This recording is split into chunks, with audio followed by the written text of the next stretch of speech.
إن الحمد لله نحمده ونستعينه ونستغفره ونعوذ بالله من شرور أنفسنا ومن سيئات أعمالنا من يهده الله فلا مضل له ومن يضلل فلا هادي له أشهد أن لا إله إلا الله وحده لا شريك له وأشهد أن محمدا عبده ورسوله اللهم صل وسلم وبارك على نبينا محمد وعلى آله وصحبه أجمعين. Ayolah ikhwah, a'azakumullah. Saya akan bawakan yang berkaitan dengan masalah sebab berkurangnya iman. Ini sudah pernah saya sampaikan. Cuma ada satu poin yang perlu ditegaskan berkaitan dengan al-ghaflah, yaitu kelalaian. Banyak manusia yang lalai, dan Allah Subhanahu wa ta'ala mencela tentang kelalaian. Arti ghaflah itu lalai, kelupaan yang disengaja. Ghaflah itu kelalaian atau kelengahan, lengah.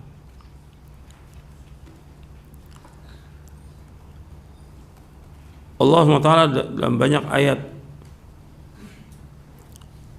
itu mencela tentang kelalaian, dan lalai ini termasuk akhlak yang tercela. Wa ammal ghaflatu faqad dhammaha Allahu fi kitabihi wa akhbara annaha khuluqun dhamimun min akhlaqil kafirin wal munafiqin wa hadzara minha subhanahu ashadda tahdhir. Adapun ghaflah, sesungguhnya Allah telah mencela dalam Al-Qur'an, dan Allah mengabarkan bahwa ini merupakan akhlak yang tercela dari akhlak orang-orang kafir dan munafikin.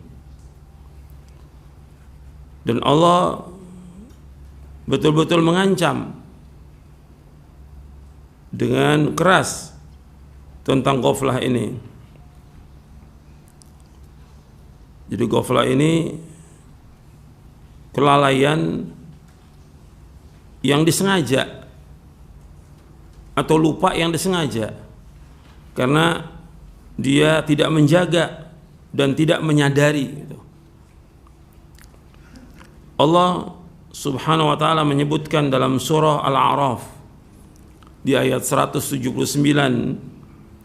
Allah berfirman, وَلَقَدْ ذَرَأْنَا لِجَهَنَّمَ كَثِيرًا مِنَ الْجِنِّ وَالْإِنسِ لَهُمْ قُلُوبٌ لَا يَفْقَهُونَ بِهَا وَلَهُمْ أَعْيُنٌ لَا يُبْصِرُونَ بِهَا وَلَهُمْ آذَانٌ لَا يَسْمَعُونَ بِهَا أُولَئِكَ كَالْأَنْعَامِ بَلْ هُمْ أَضَلُّ أُولَئِكَ هُمُ الْغَافِلُونَ. Sungguh kami telah sediakan bagi neraka jahanam, arti kami telah sediakan bagi neraka jahanam itu kebanyakan dari jin dan manusia. Allah menyebut dengan kalimat kathir, kebanyakan dari jin dan manusia. Mereka punya hati tapi tidak memahami. Mereka punya mata tapi mereka tidak melihat kebenaran. Mereka punya telinga tapi mereka tidak mendengarkan kebenaran. Mereka itu seperti binatang ternak, bahkan lebih sesat dari binatang ternak. Mereka adalah orang-orang yang lalai. Allah menyebutkan di sini mereka adalah orang-orang yang lalai. Jadi Allah menyediakan neraka jahanam kebanyakan dari jin dan manusia.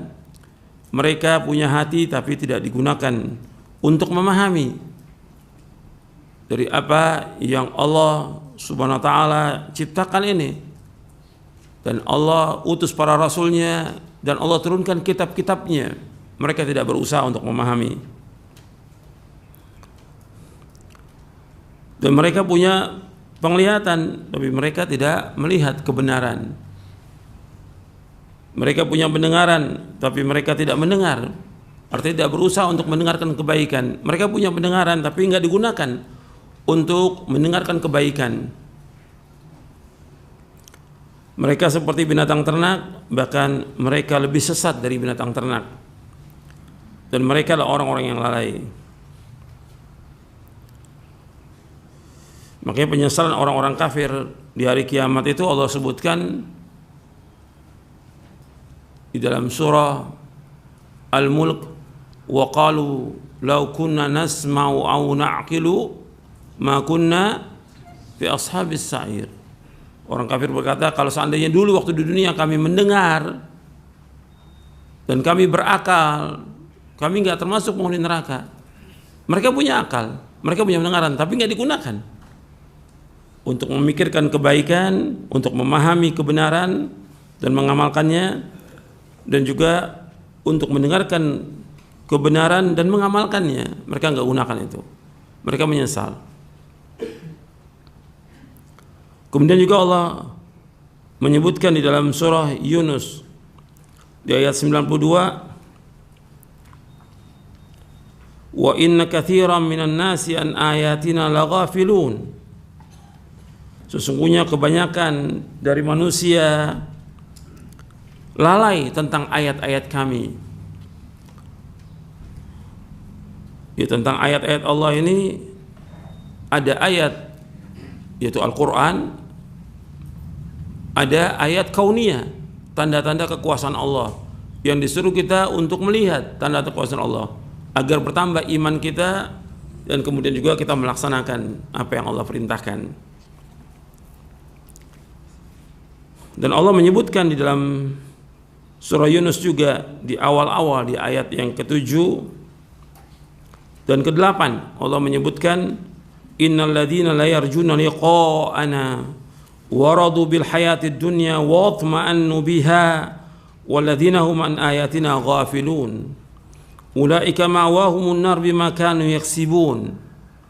Sesungguhnya orang-orang yang tidak berharap untuk bertemu dengan kami dan mereka rela dengan kehidupan dunia dan mereka senang dan tenang dengan kehidupan dunia ini, dan mereka adalah orang-orang yang lalai dari ayat-ayat kami. Mereka itu tempat tinggalnya di neraka dengan sebab apa yang mereka telah usahakan. Jadi Allah menyebutkan bahwa mereka ini lalai tentang ayat-ayat Allah Subhanahu wa taala.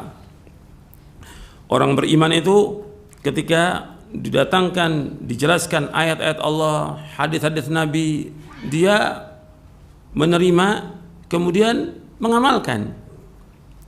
Dan banyak orang yang lalai, manusia lalai. Allah juga menyebutkan dalam surah Ar-Rum di ayat 7. Allah berfirman, ya'lamuna zahira minal hayatid dunya wa hum 'anil akhirati hum ghafilun. Allah berfirman dalam surah Ar-Rum ayat 7, mereka tahu yang zahir dari kehidupan dunia ini, tapi mereka lalai dari kehidupan akhirat. Kalau dunia mereka tahu semuanya, ilmu tentang dunia mereka kuasai, tapi tentang akhirat nggak tahu. Tentang kalimat la ilaha illallah mereka nggak tahu. Tentang rukun dari la ilaha illallah mereka nggak tahu. Tentang konsekuensi bagaimana melaksanakan la ilaha illallah mereka tidak tahu. Tentang makna syahadat Muhammad Rasulullah SAW tidak tahu apa konsekuensinya. Kalau soal kecintaan kepada Nabi Muhammad SAW, wajib mencintai. Dan gak beriman seorang kalau tidak mencintai Nabi Muhammad SAW. Tapi bagaimana konsekuensi cinta kepada Nabi Muhammad SAW? Soal wudu, mereka nggak tahu bagaimana wudu. Soal sholat, mereka nggak tahu bagaimana sholat. Ya soal akhirat, mereka lah. Kalau soal dunia, mereka menguasai semuanya, ilmunya. Tapi akhirat nggak tahu sama sekali. Nah sudah demikian mereka nggak tahu, tidak mau belajar. Tidak mau nuntut ilmu, tidak mau memahami Al-Quran, tidak mau memahami As-Sunnah. Ini orang yang lalai, orang-orang yang lalai. Dia tahu dirinya tidak tahu, dirinya bodoh, dirinya tidak tahu agama, tapi nggak mau belajar. Ini orang yang seperti ini, orang yang bodoh dan sombong. Bodoh dia nggak tahu, tapi sombong, nggak mau dia menerima kebenaran. Maka antum perhatikan, Allah selalu ingatkan dalam Al-Quran agar kita tidak lalai. Seperti Allah menyuruh kita untuk berzikir. Di akhirnya Allah sebutkan jangan lalai. Antum lihat dalam surah Al-A'raf ayat 205. Wadhkur rabbaka fi nafsika tadarruan wa khifatan wa dunal jahri minal qawli bil ghuduwi wal asal wa la takum minal ghafilin. Dalam surah Al-A'raf ayat 205. Wadhkur rabbaka fi nafsika tadarruan wa khifatan wa dunal jahri minal qawli bil ghuduwi wal asal wa la takum minal ghafilin. Dan sebutlah Rabbmu dalam dirimu. Artinya hendaklah kalian berzikir dengan merendahkan hati kalian dan dengan suara yang perlahan, tidak keras. Berzikir itu dengan suara yang perlahan, tidak keras. Khifatan wa dunal jahr, dan tidak keras. Minal qaul, dari perkataan, artinya kita zikir itu enggak boleh dengan suara yang keras, dilarang oleh Rasulullah SAW. Harus dengan suara yang perlahan. Bil ghudwi wal asal, di waktu pagi dan petang. Wala takum minal ghafilin, dan jangan kalian termasuk orang-orang yang lalai. Anda perhatikan di sini Allah menyebutkan disuruh kita berzikir kepada Allah. Kalau soal berzikir, kita diperintahkan oleh Allah kalau untuk zikir sebanyak-banyaknya. Seperti Allah sebutkan dalam surah Al-Ahzab, ya ayyuhalladzina amanu dzkurullaha dzikran katsira wasabbihuhu bukratan wa asila. Wahai yang beriman, berzikirlah kepada Allah dengan zikir yang sebanyak-banyaknya, dan bertasbihlah kepada Allah pada waktu pagi dan petang. Untuk zikir disuruh kita berzikir sebanyak-banyaknya. Tapi zikir dengan kita ingat, artinya ingat dengan hati kita. Kita berzikir dengan lisan kita. Jadi berzikir itu harus dilafadzkan dengan lisan kita, dan hati kita ingat kepada Allah. Kemudian anggota tubuh kita melaksanakan apa yang Allah perintahkan. 3 itu. Zikir dengan lisan kita, kemudian hati kita ingat kepada Allah, kemudian anggota tubuh kita melaksanakan apa yang Allah perintahkan dan menjauhkan apa yang Allah larang. Dan berzikir di dalam diri kita dengan tunduk, dengan rendah hati, dan juga dengan suara yang perlahan, tidak keras. Nggak ada berzikir dengan keras, apalagi pakai loudspeaker. Baca la ilaha illallah dengan loudspeaker sekeras-kerasnya. Berzikir masing-masing. Dari zaman Nabi SAW orang berzikir masing-masing. Nggak ada zikir berjamaah. Tidak ada dari zaman Nabi SAW. Sahabat, tabi'in, dan juga a'immah al-mujtahidin, nggak ada. Dan juga dengan suara yang perlahan, tidak keras. Maka Nabi ketika ada sahabat-sahabat yang bersuara keras ketika berzikir, irba'u ala anfusikum fa innakum la tad'una asamma wala ghaiba innakum tad'una sami'an qariba. Dalam hadis yang sahih yang diriwayatkan oleh Imam Bukhari dan Muslim, kata Nabi kepada sahabat, kasihan diri kalian, kasihani diri kalian. Sesungguhnya kalian tidak memanggil zat yang tuli dan bisu, tidak. Kalian berdoa kepada Allah, berzikir kepada Allah yang Maha mendengar dan dekat dengan kalian. Mendengar dan dekat dengan kalian. Sami'an qariba. Jadi suruh zikir dengan suara yang perlahan, tidak dengan suara yang keras, tidak. Kemudian disuruh kita bertasbih di waktu pagi dan petang, wala takumil ghafilin, jangan jadi orang yang lalai. Artinya zikir ini nggak boleh kita tinggalkan dalam semua keseharian kita. Di waktu pagi, siang, sore, malam, zikir kepada Allah Subhanahu wa taala. Jangan lalai. Ada orang yang tahu tentang keutamaan zikir, dia tinggalkan zikir itu. Zikir pagi baca, zikir ba'da shalah baca. Ada urusan, ada kepentingan, zikir dulu, nggak lama. Paling 10 menit paling lama zikir itu. Tapi kenapa dia terburu-buru? Jadi zikir tetap. Seperti pada pekan yang lalu saya ingatkan juga tentang baca Al-Quran. Baca Al-Quran nggak lama kita. Antum baca minimal sehari 1 juz. Yang menyuruh minimal sehari 1 juz siapa? Siapa? Rasulullah SAW.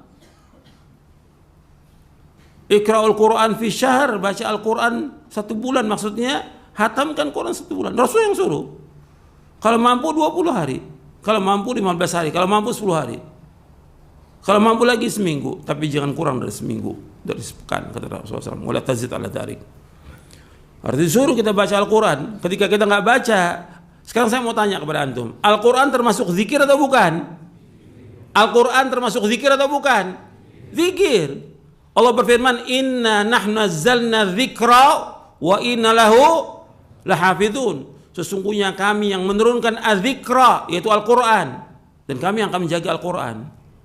Al-Quran bentuk zikir, baca Al-Quran tiap hari. Jangan tinggalkan. Jangan jadi orang yang lalai, tahu tentang Al-Quran, tahu tentang keutamaannya. Bahkan dia akan memberikan syafaat di hari kiamat. Dalam hadis yang sahih riwayat Muslim bersabda, "Iqra'ul Qur'an fa innahu ya'ti yaumal qiyamati syafi'an li ashabi." Baca Al-Quran karena aku akan memberikan syafaat kepada orang yang membacanya pada hari kiamat. Apa semua urusan kita ini lebih penting daripada baca Al-Quran? Hatta antum mengajar, antum baca kitab-kitab para ulama salaf, tetap baca Al-Quran. Jangan tinggalkan baca Al-Quran. Quran tetap harus dibaca. Setiap hari baca Al-Quran. Sesibuk apa antum? Antum orang paling sibuk, tetap baca Al-Quran. Nabi Muhammad SAW orang yang paling sibuk di muka bumi ini, tapi tetap baca Al-Quran. Para sahabat juga demikian. Justru yang melalaikan orang dari baca Al-Quran, para sahabat itu amal yang soleh, yang utama juga. Seperti yang sudah saya sampaikan, bagaimana perkataan Khalid bin Walid, Saifun min suyufillah radhiyallahu anhu arda, "Laqad manani katsiran minal qiraati al-jihadu fi sabilillah." Sesungguhnya banyak mencegah aku untuk membaca Al-Quran, jihad di jalan Allah. Yang menghalangi Khalid bin Walid radhiyallahu arda untuk membaca Al-Quran apa? Jihad, puncaknya agama. Sekarang kaum muslimin menghalangi dia berzikir, baca Al-Quran apa? HP, itu. Pekerjaan, dunia, permainan, apa aja semuanya yang menghalangi dia untuk membaca Al-Quran. Maksudnya kita nggak boleh seperti itu, orang beriman. Jangan lalai. Allah mengatakan, "Wa takumil ghafilin." Jangan kalian lalai. Jangan, berzikir terus siang dan malam. Makanya Al-Imam Ibnu Qayyim menyebutkan di dalam kitabnya Miftah dari Sa'adah di juz yang pertama. Kata beliau begini, "Anna a'zamal asbabil lati yuhramu bihal abdu khairad dunya wal akhirah wa ladzatan na'imi fid daraini wa yadkhulu alaihi aduwuhu minha huwal ghaflatu." Ghaflah al-mudaddah lil ilmi wal kasal al-mudaddah lil iradati wal azimah. Hadzani aslu bala'il abdi wa hirmanihi manazil as-su'ada wa huma min adamil ilmi. Dijelaskan oleh Imam Ibnu Qayyim, sesungguhnya sebab yang paling besar yang terhalang seorang hamba dari kebaikan dunia dan akhirat, terhalang seorang hamba dari kebaikan dunia dan akhirat, dan juga terhalang dari mendapatkan kelezatan nikmat di dua tempat, maksudnya dunia dan akhirat. Dia terhalang mendapatkan kelezatan nikmat di dua tempat, yaitu dunia dan akhirat, dan juga masuk padanya musuhnya. Kalau musuhnya anak Adam apa? Setan. Masuk musuhnya. Itu disebabkan karena apa? Ghaflah, lalai. Jadi sebab yang terhalang seorang hamba dari kebaikan dunia dan akhirat, kelezatan nikmat di dua tempat dunia dan akhirat, dan masuk musuhnya ke dalamnya, ke dalam dirinya, ke dalam hatinya, yaitu lalai yang bertentangan dengan ilmu, lalai. Yang kedua, kasal, malas, yang bertentangan dengan keinginan yang kuat, dengan kemauan yang keras. Ini dua ini bala ini. Kata Ibnu Qayyim, yang menghalangi manusia dari kebaikan dunia dan akhirat dan kelezatan nikmat dunia dan akhirat, yaitu apa? Yang pertama lalai, yang kedua malas. Nabi berlindung kepada Allah dari sifat malas. Malas. Dia tahu itu kewajibannya, dia tahu amalan itu baik, tapi dia nggak kerjakan, malas. Baca Quran, dia tahu keutamaannya, tapi dia nggak mau baca, malas. Baca buku malas, baca kitab malas, mengamalkan amal sunnah malas. Ini malas. Dan malas ini Nabi berlindung Orang seperti ini, kata Nabi SAW tentang dua ini, kata Ibnu Qayyim tentang al-ghaflah wal kasal, hadani aslu bala'il abdi, hadani aslu bala'il abdi wa hirmani manazil su'ada. Dua ini, lalai dan malas, merupakan pokok bencana bagi seorang hamba dan terhalangnya dia dari kedudukan orang-orang yang bahagia. Bencana dan dia terhalang dari apa? Kedudukan orang-orang yang bahagia. Wa huma min adamil ilmi. Dan keduanya disebabkan karena dia tidak berusaha untuk menuntut ilmu. Dan lalai itu bertentangan dengan ilmu dan menafikan ilmu. Kemudian kata Ibnu Qayyim lagi, fal qalbu al-ghafil ma'wa syaitan. Hati yang lalai itu tempat bersarangnya setan. Itu. Hati yang lalai itu tempat bersarangnya setan. Fa innahu waswasun khannas. Karena setan itu suka membisikkan, waswas dan juga khannas, mencari peluang untuk melalaikan manusia, khannas. Makanya seorang talibul ilm gak boleh lalai. Apalagi dia seorang dai, seorang ustadz gak boleh lalai. Orang awam gak boleh lalai. Seorang pelajar penuntut ilmu seperti antum gak boleh lalai. Apalagi dia sebagai seorang dai. Dia harus sadar apa yang wajib yang harus dilakukan. Kita yang harus kita ingat, Ibnu Qayyim juga menyebutkan dalam kitab yang lain tentang kewajiban waktu. Apa sekarang yang harus kita lakukan?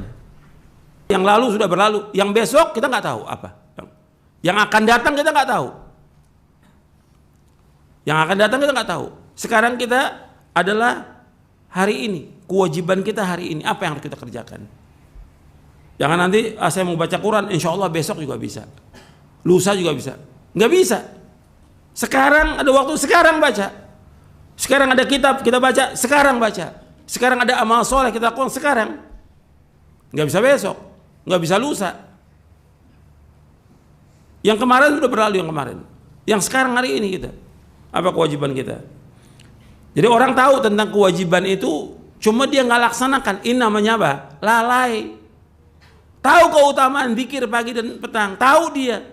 Tahu keutamanya, dia nggak baca, itu lalai namanya. Tahu nih Al-Quran harus dibaca dan ada waktu, hatta 10 menit, dia nggak baca, ini lalai namanya. Ada tahu orang tuanya butuh bantuan dia, sekarang orang tuanya butuh bantuan, dan dia lihat orang tuanya kerja yang harus dibantu, dia nggak bantu, itu lalai namanya. Ada tetangga kita orang miskin yang nggak punya apa-apa, yang dia lapar, yang mesti kita kasih makanan. Tahu kita, dia lapar, susah. Kita nggak bantu, itu lalai namanya. Dan itu dosa, bukan nggak dosa, dosa. Antum tahu kewajiban, antum melaksanakan, antum dosa. Antum tahu, antum waktunya tengah malam bangun, antum nggak bangun. Bagaimana orang thalibul ilm nggak bangun? Padahal antum lihat para sahabat masih remaja aja nggak tinggalkan. Ibnu Umar cuma sekali loh. Bermalam di rumah Rasulullah SAW, Ibnu Umar. Kemudian gak bangun sholat malam.